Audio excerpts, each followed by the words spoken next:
بسم اللہ الرحمن الرحیم یا ایہا الذین آمنوا کتب علیکم الصیام کما کتب علی الذین من قبلکم لعلکم تتقون۔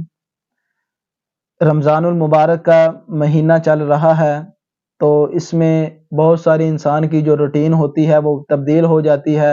عبادات کی روٹین، کھانے پینے کی روٹین، سونے کی روٹین، یہ بہت ساری ہوتی رہتی ہے عبادات کی۔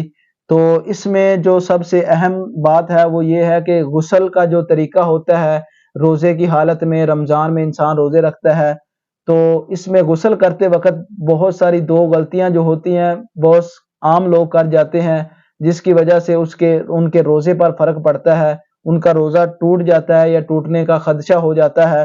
تو غسل کیسے کرنا چاہیے؟ سب سے پہلے میں آپ کو غسل کے جو سنت طریقہ ہے وہ بتا دیتا ہوں۔ غسل کا سنت طریقہ یہ ہے کہ سب سے پہلے آپ نیت کریں، بسم اللہ پڑھیں، اس کے بعد آپ واش روم کریں، پھر آپ جو نماز والا وضو ہے وہ کریں، پھر اس کے بعد آپ وہ جگہ دھوئیں جہاں پر آپ کی نجاست لگی ہے، جتنی جگہ حصے پر نجاست لگی ہے تو اس کو پہلے انسان کو دھو لے۔ یہ ہوگی جو ہے غسل کی سنت طریقہ ہو گیا۔ پھر اس کے بعد غسل کے فرائض آ جاتے ہیں۔ جب فرائض آتے ہیں تو اس میں انسان جو ہے نا غلطی کرتا ہے۔ سب سے پہلے غسل میں ہوتا ہے غرارہ کرنا۔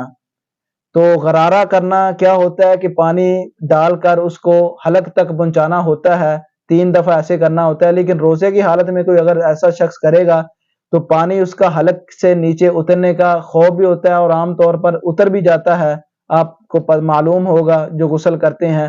تو انسان کو ایک تو یہ ہے کہ یہ گرگرا نہیں کرنا چاہیے روزے کی حالت میں۔ اگر اس کو غسل کی حاجت آ جائے، احتلام وغیرہ ہو جائے، دن میں سویا ہے، تو یہ انسان کو غرارے کی جگہ کلی کرنا چاہیے۔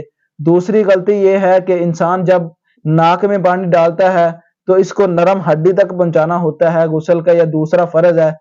تو بعض لوگ ایسے کرتے ہیں کہ اس کو ناک کی جو نرم ہڈی ہے اس سے اوپر تک لے جاتے ہیں، تو جب اوپر تک لے جاتے ہیں تو پھر یہ دماغ میں پانی جانے کا خطرہ ہوتا ہے، اور جب دماغ میں پانی جائے گا تو پھر بھی آپ کا روزہ ٹوٹ جائے گا۔ تو یہ 2 غلطیاں جو انسان بہت سارے روزے کی حالت میں غسل کرتے ہیں ان کو معلوم نہیں ہوتا۔ تو تیسرا جو ہے یہ تمام بدن پانی، اس کا تو کوئی ایشو نہیں ہے۔ یہ 2 غلطیاں جو میں نے آپ کو بتائی ہے، ان سے انسان کو روزے کی حالت میں کوشش کرنی چاہیے کہ آپ غرارے کی جگہ کلی کریں، اور اسی طرح آپ نے ناک میں پانی ڈالنا ہے تو صرف نرم ہڈی تک پہنچائے، اوپر پہنچانے کی کوشش نہ کریں، کیونکہ پھر دماغ تک جب پانی جائے گا تو پھر آپ کا جو روزہ ہے اس پر اثر پڑے گا، اور بعض کا آپ روزہ ٹوٹ بھی جاتا ہے، اور یا ٹوٹا نہیں تو لیکن آپ کو خدشہ تو ہو جائے گا۔ تو دعا ہے اللہ تعالیٰ اس پر عمل کرنے کی توفیق عطا فرمائے، اور ہم کو یہ جو مسائل ہیں، دینی مسائل، یہ سیکھنے کی توفیق عطا فرمائے۔